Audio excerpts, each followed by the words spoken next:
Onward and upward. I grew up watching Astro Boy. Yeah! I definitely knew the image. The image just in pop culture is recognizable. Get this, I did know of Astro Boy. Give him a hand, folks. The kid in the red boots. I have a statue of Astro Boy in my house. I used to watch Astro Boy. Oops, my bad. This character's been around for 60 years. I'm very, very impressed with Astro Boy as a phenomenon. We have been so fortunate to get this stellar, just A-level cast. Really excited to be part of this. I was made ready. There was something about it that I couldn't take my eyes off of it. Wow.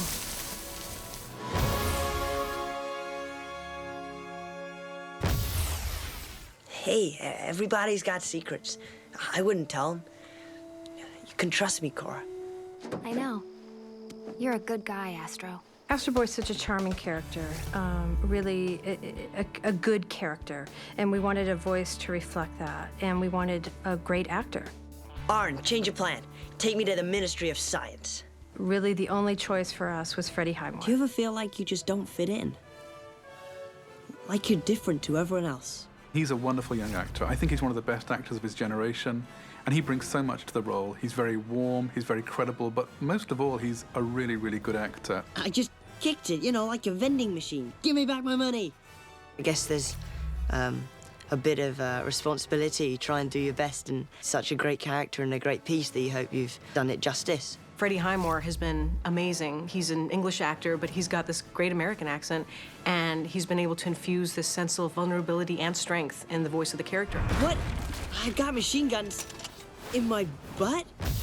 Nicolas Cage, who plays Astro's father, Dr. Tenma, was a big fan of Astro Boy. I grew up watching Astro Boy on television, and when it was still black and white, I felt that it was like a sci-fi version of Pinocchio. Tenma, he's a slightly awkward character, very repressed, and doesn't really relate to his son Toby too well. To fit the animation, sometimes the vocalizations had to go in places that were more abstract and bizarre. I don't want you to become complacent. It's important to keep studying. Onward and upward, Toby. I'm Cora. What's your name? Cora is unusual in our movie in that she's a completely new character, and she's played by the wonderful Kristen Bell. So where are you from, non-robot? Kristen's great. She's funny, she's very smart. As an actress, she's very resourceful, and all those things come across in Cora. Quick, get the restraints on it. Hurry! A lot of that was on the page, Cora's attitude and her sort of sarcasm. Metro City? Can you believe it, guys? He's from Metro City and he's actually talking to me. Are you feeling okay? Oh my gosh, he talked to me twice. This is definitely going in my diary as the most exciting day of my life.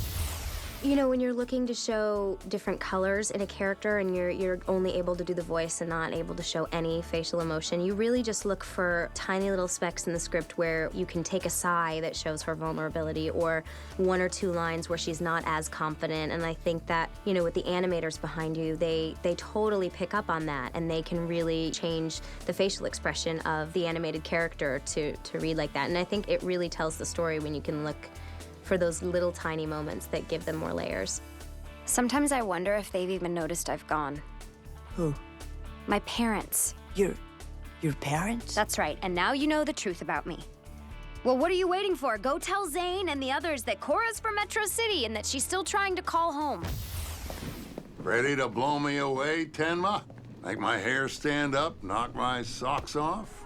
Having Donald Sutherland play President Stone was quite a coup for us because he's a legend, really. He's an actor I've always admired. His films are wonderful, and I was so delighted we were able to get him to play this role. President Stone represents the kind of expediency that sacrifices ideals for safety. You put the core for the Peacekeeper into your robot. I'm running for re-election in case you hadn't noticed, and we're in an arms race with the surface. Donald Sutherland really captures the authoritative nature of President Stone, but there's also this humorous side to President Stone. I know. I hate losing, too. You want proof of that? You can ask any of my wives. Ladies and gentlemen, allow me to present Blue Core Energy. Bill Nye is one of my favorite actors. I've worked with him before. I'd love to work with him on everything I do. He's playing two characters in this movie. Well, with Dr. Elephant, I had a series of what I thought were funny, in inverted commas, voices. And he recovered from that and then asked me if I could do it as myself, more or less, and do it with some dignity, which I try to do. As one friend to another, don't do this, Tenma. The other character that Bill plays is called Robotsky. And I'm Robotsky, the muscle. The voice has to obviously be different from that of Dr. Elephant and has to indicate that he is not perhaps the full ticket upstairs, as it were. A robot cannot harm a human, be the cause of any harm to a human, blah, blah, blah, boring, boring, boring. Don't worry, brother. You're safe. Matt Lucas plays Sparks, and Sparks is the leader of the Robot Revolutionary Front. The Robot Revolutionary Front! I'm Sparks, the brains. With the voice of Sparks, because there's sort of the three of them, and they're a sort of comic trio. I'm sort of trying to sort of hark back to the old British sitcoms. Oh, dear. Yeah. Like that. Hang on a minute. We haven't come up with a new name for you yet. What about Astro? Oh, do be quiet. You know, if you can't come up with a sensible suggestion, then kindly mind your own business.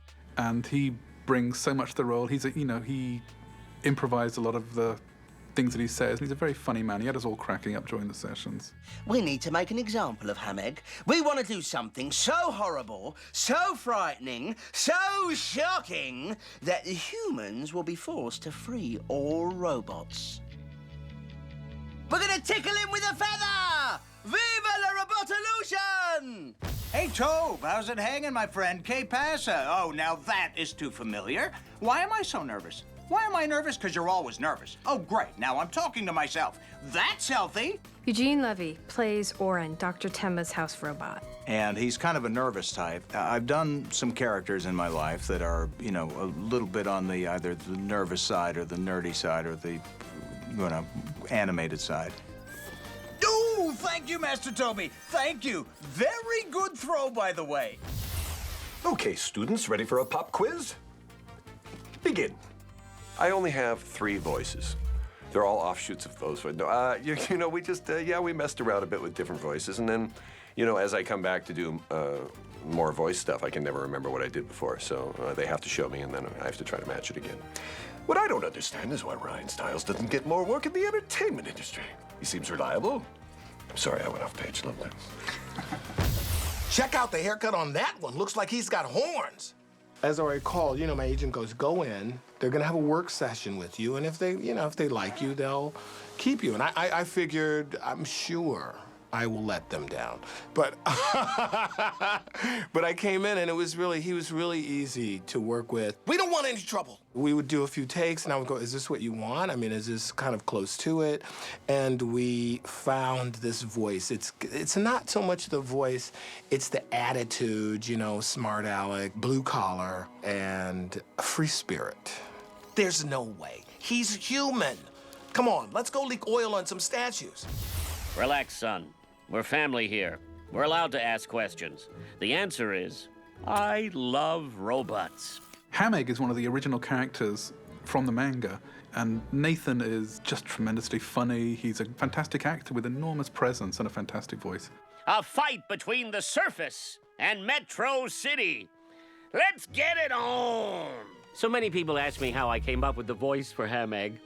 I had a lot of ideas, and I suggested them to David, and then he said, no, just use your own voice. You know, so there we were. Aha, back so soon. You guys find anything good for me today? Oh, I don't know, kids.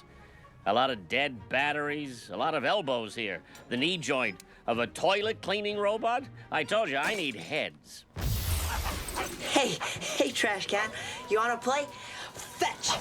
But then when you actually put it all together in the end, it looks fantastic. It looks like I'm just talking to my dad. You'd have thought that Nicolas Cage and I were in the same room recording it. So I think that's definitely a great credit to David Bowers, who's, you know, directed it fantastically and managed to bring everyone together from all over the world. I've been very lucky as a director. I've had an incredibly talented cast. Working with Nathan Lane or Bill Nye or Nicolas Cage, Freddie Highmore, like all these people, Matt Lucas, it's you know, it's a dream come true.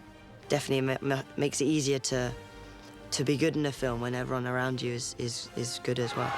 Wait, are you sure you're ready for this, Astro? I was made ready.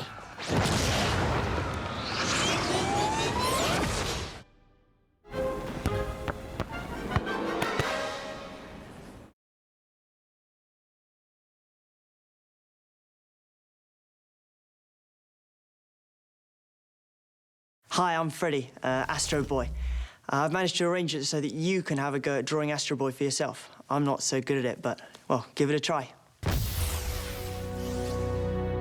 Hi, my name is Luis Grané, and I'm the character designer of Astro Boy the movie. And today I'm going to show you how to draw the main character of the movie, Astro Boy. And the only thing you need is paper and pencil. I'll start with a simple circle, and then I'm going to draw like another 3 circles. So it's a total of 4 circles, and that's going to give me the proportion of Astro Boy. By doing this, you know exactly where all the parts of the body are. So I know that this is the head, then I have torso, the upper part of the body, which is kind of like a square. Then I have the shorts, and then I have the legs. Very simple. Then the arms. And at the beginning, make it basic shapes that you know, nothing complicated. And then the most important feature in the character, the spikes on the head. By using these kind of very simple shapes, then you don't get lost. You just have to draw a triangle, something that you do all the time, you know, like, and then you have a circle, and then you have a, you know, a rectangle or an oval. So it's just a combination of all these shapes that you already know. The key is to know where to put them. Then the hair. The hair has a triangle on the top.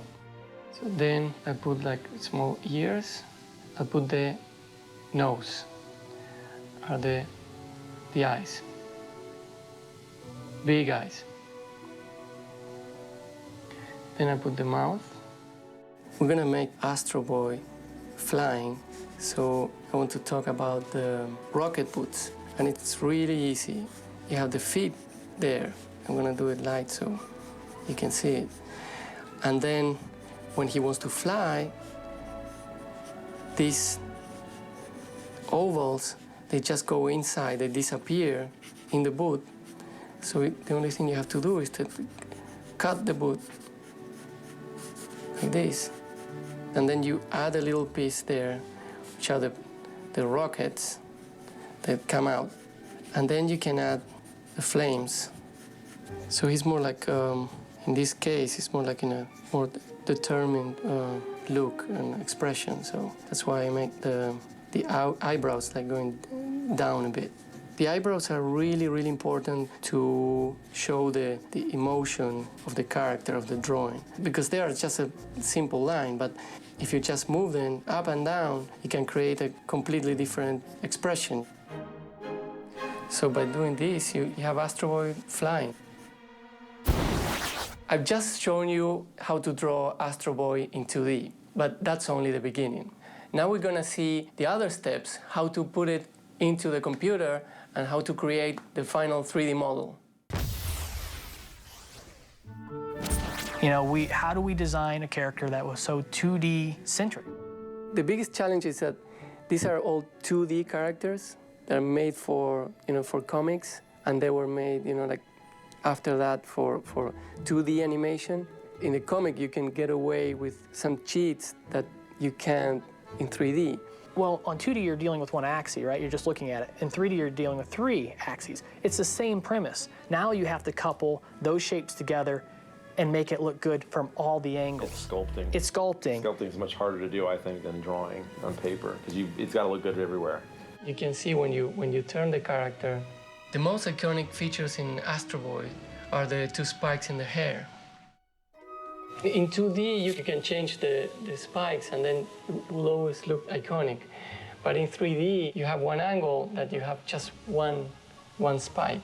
During the movie, we had a feature so we can flip the spikes so it will look always, you know, iconic.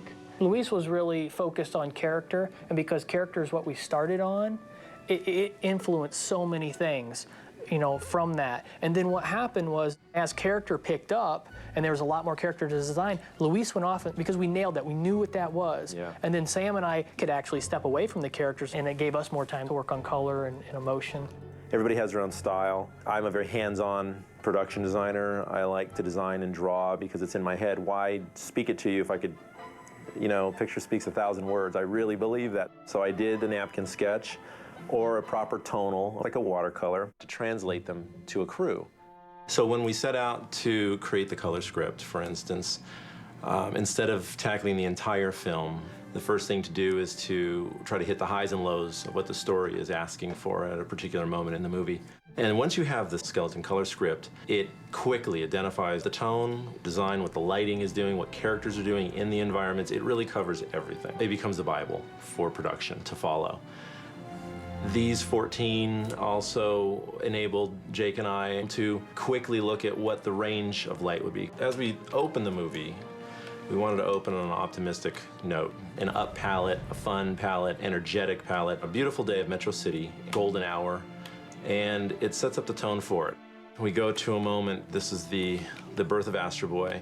Very rough paintings at this stage. We're not tying down design. We're not looking for finals in any way. But very important, the addition of this blue. It epitomizes the core and the beauty of Astro Boy, his soul. We don't use this blue anywhere else. It must be reserved for this idea. And that's us playing with color in a psychological manner, trying to make you feel something. Every single decision, hopefully, driven by story, means something. Astro sneaks out of his window when things start going a little off that day, falls out the window, realizes he has all this capability. What would an 8-year-old boy do if he could find out he could fly? That's the coolest thing, I mean, that's right? the cool thing. Yeah. So, but at golden hour, this is the best lighting you can hope for. He's soaring up through the clouds with his jets just trailing. He's having the time of his life. And then he kind of comes crashing back to reality when he flies back into the penthouse, excited to share with his father all these great discoveries he's just made. And of course, Tenma's already resigned to the fact that he doesn't want his son around. Astro, just in dismay, just runs out of the penthouse. And not quickly after is President Stone going after him. This high-speed chase. We wanted a lot of drama of the military trying to capture this robot. We continue with the chase, and we get darker with the palette. And the only things that we wanted illuminated in this part of the movie were the flares coming out of Astro's boots and the flares from the guns. So it's just this exchange of craziness of these two among this city that almost becomes just a very subtle backdrop. He finds a group of kids. They take him in as part of their family. And the next morning they go scrap heaping. There's this huge rusted robot that's been sitting in a field. We thought, let's play with the contrast of this old rusty technology sitting within Garden of Eden, basically. You could play with the size comparisons, and you've got this great, lovable looking gentle giant of a robot. And again, time passage, just to frame the movie, we go to one of the lowest points for him because we think his father is shutting him down for good. They're gonna take his soul out. We talked about it a lot, what the light should be, how we should approach it. It's almost a coldness we bring to Astro. He's already synthetic to begin with, right? But we've given so much warmth to him. We wanna love him. We believe he's a real boy, like Pinocchio. But it's important to suck the color out of the scene to make him almost feel cold, and his skin becomes translucent. You see the fact that he has circuitry underneath the skin layer. And it's just, again, spotlights. We're always playing with spotlights to make sure that you're looking where you need to. And then we contrast it like crazy. And we're in the middle of the Battle of Metro City. And the early depictions of the Peacekeeper, he was just a huge magnet. Anything he comes around, he pulls everything into him. It's just overblown. You know, our bad guy's red. It's simple. Manga is simple in its idea. It's a beautiful style that they draw in. It's clean. And it's clean, and so why overcomplicate it? Bad guy's red, good guy's blue. There it is. The psychology, it's worked for a long time, why not go with it? But you dress it up to make it more complicated and to give, more flavor. As he pulls buildings into it, they morph into his color, and it should be just spectacular. So the last moment, you have Zog, who had a little bit of this core in him. He returns a favor, gives it back, and we are able to retrieve Astro Boy. He wakes up, and this is his family, if you will. And we've got the twins, and you've got Cora and Dr. Elephant and little Puttbot over there as they revive him. And it was interesting because we pitched this painting to some Japanese gentlemen, And one of them asked me, why'd you put this certain tree? And I said, it's a cherry blossom tree. I said, there's a lot of them throughout Asia. It comes from the Hokusai, and it comes from us just trying to understand enough of what that part of the world is. It's a gentle tree. It's subtle signs of beauty among this carnage, this wreckage of what technology did to the earth. And it's a great wrap-up. This at least frames the movie.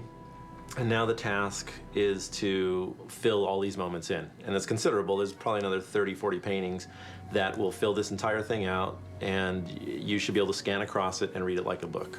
And that's basically where we're at. So now you've seen all the process of how to make an animated movie, from the design to the screen. So you know everything, basically. So what are you waiting for? You have to go and make your own movie.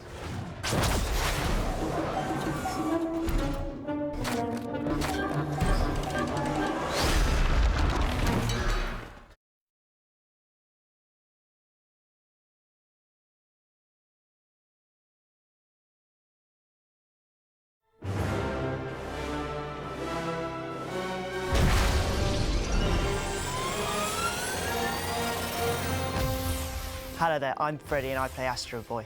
Today you're going to get an exclusive tour of all the sets from the movie.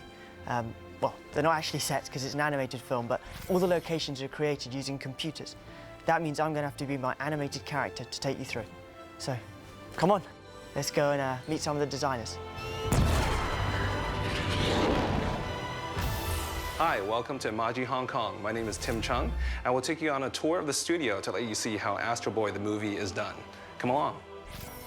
So welcome to our modeling department. On Astro Boy, we have two major sets. We have Metro City and Earth itself. So where are you from, non-robot? I'm from Metro City. Metro City? Metro City is a floating island in the sky above Earth. Now, as you can see, Metro City is very, very clean. The shapes are very, very simple. Everything is kind of rounded, and it's very, very modern. I'm Sam Mishlap, and I'm the production designer of Astro Boy. The role of production designer is one that I take very seriously, and it's an amazing role in that you're able to come to the film and sculpt a world. And I should say Metro City has two major locations in it. You have Dr. Tenma's penthouse at one end of the island, and then you've got the Ministry of Science. You got the two main characters. You've got Tenma perched up in this, what would be the end of the rudder of 747. We stretched it, elongated it, put a tether, hooked it to the main plate of the city. He's just floating up there, and that's his whole building. And then you've got this enormous monolithic at the center of the town, interesting shape as well for the Ministry of Science, which is stone. So it's a contrast, rounded forms under the most technologically paneled and plated and armored up buildings with sleek glass design and hard grids and hard geometry. You've also got that reminder that we need nature. We can't survive without Earth, without the beauty of nature. Speaking of nature, I learned to fly in the clouds above Metro City. It's not as easy as it looks. Well, this is the sequence where Astro learns to fly for the first time, and he's quite amazed by his powers. My name is Jakob Jensen. I was one of the two animation directors on Astro Boy. To me, the style of animation is believability. It is applying your knowledge about physics in the sense of, so he can fly. How does he fly? He has these rocket boots. So how does that work? Well, the technology doesn't really exist, so we have to make it believable. See for yourself. Just compare these early designs with the finished movie. Yeah!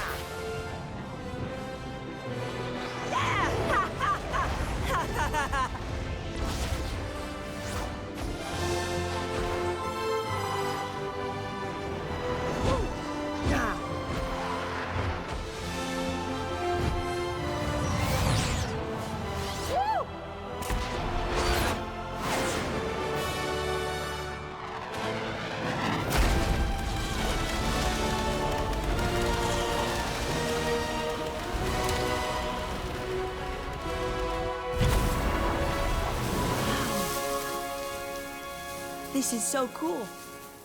Okay, enough Metro City, huh? Let's go to Earth. There are plenty of cool locations down there. Earth had a completely different look. Oh, well, these guys can tell you all about it.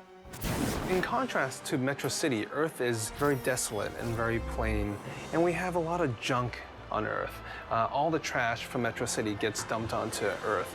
And so what we see is a big junkyard that needs to be modeled. But it's not that easy. You can't model every single little thing. So we have a lot of little tricks that we do to replicate a lot of the junk to populate the whole junkyard of Earth.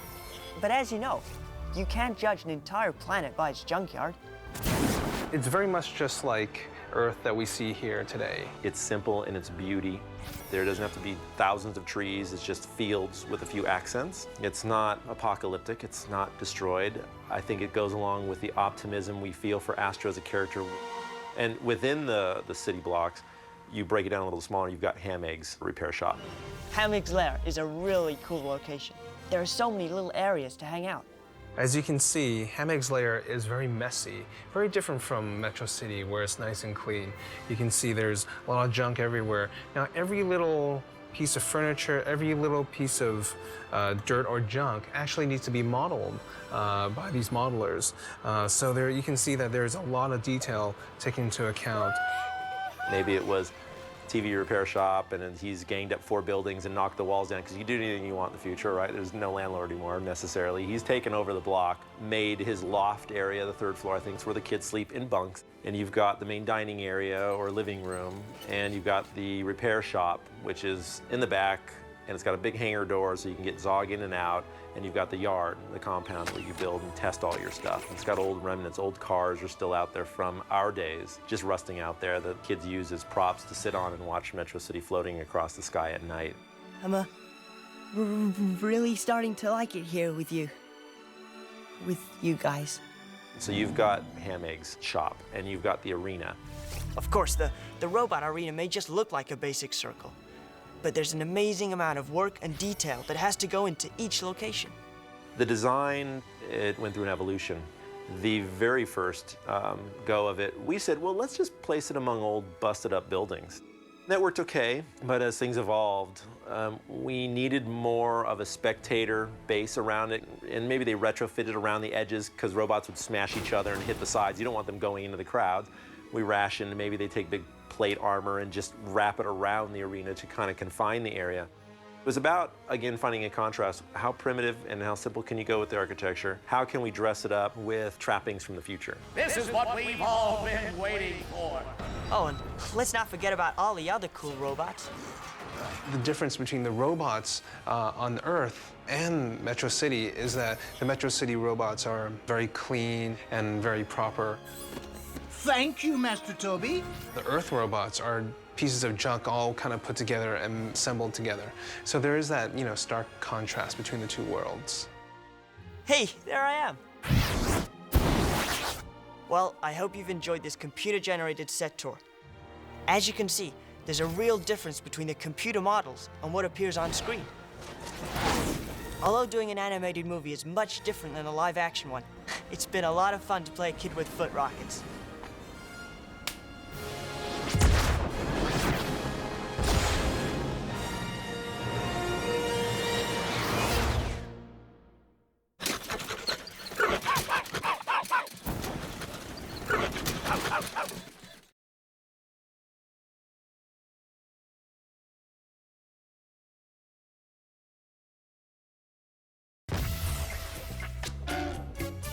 Let's see what happens when kids and hair gel collide. I bet we'll get a few Astro Boys.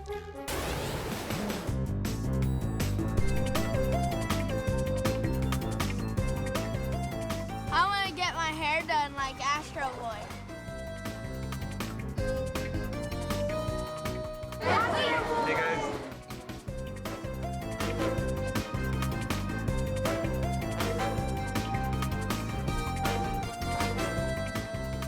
Today we are styling little boys and girls' hair like Astro Boy, and we're giving them their power spikes. Hundreds of kids on my table getting their hair power strike.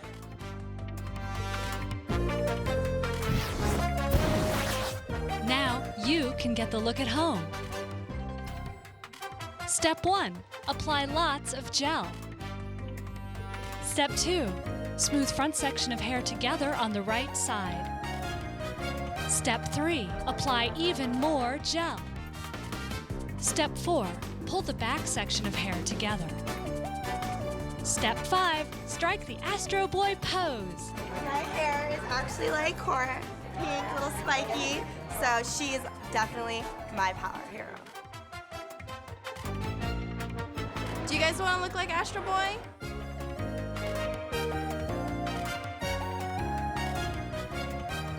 Okay. Do you want to look like Astro Boy?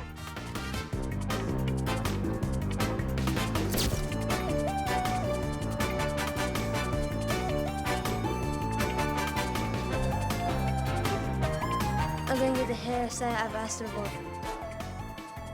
It feels great to have Astro Boy hair. I think you need hair to be Astro Boy. Ah. Astro Boy. Yeah, I'm gonna keep my hair like Astro Boy's for as long as I can keep it standing. Jonathan and Daddy are getting Astro Boy hair. There you go.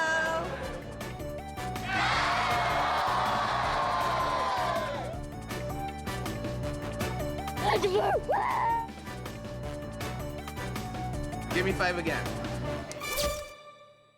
I wish I could actually do the Astro Boy look. I haven't given it a go, but when my hair gets too long, you know, it starts sticking up anyway, so instead of the 2 spikes, you know, I get about 15, you know, all around my hair in the morning.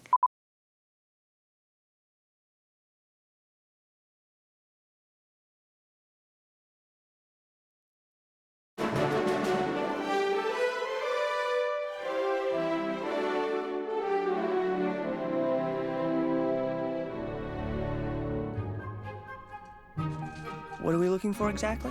Keep your eyes peeled for a part that looks like this. Okay. You're kidding, right? Come on, boy, let's go. I didn't know he could speak trash can. Oh, it's called trash talking. Trash can, no!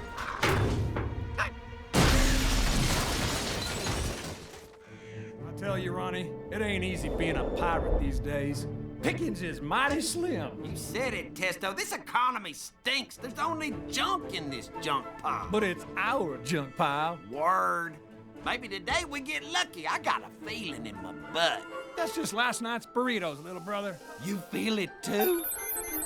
Woohoo! Trespass! One step ahead of you, doofus. Peace out. Hey, wait up, you cheater! You snooze, you lose. Huh, close, but not close enough. Uh-oh, I think this is an earthquake. Nope. Wrong answer, contestant number 2. Come on. Well, what are we running from? Junkyard pirates!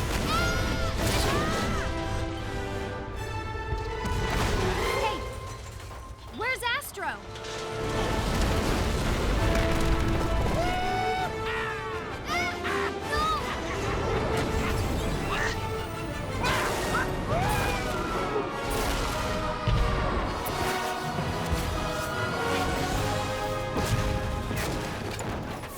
You okay? You're safe. Are they gone? Yeah, I think we've seen the last of those guys. Looks like we got us a real live robot, Testo. What do you mean, we? It's my Finders keepers. Your mama. Well, she's your mama, too. Maybe she's not. What do you mean? You guys have some serious mommy issues.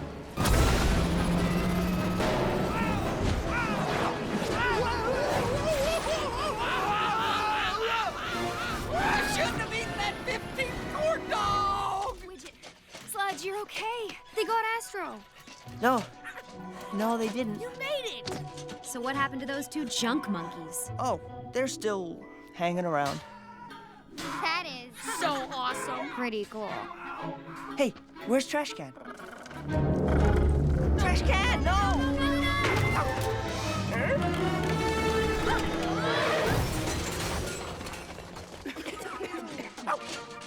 Good boy, you found the part. What's it for exactly, Zane? I'm building a robot cat.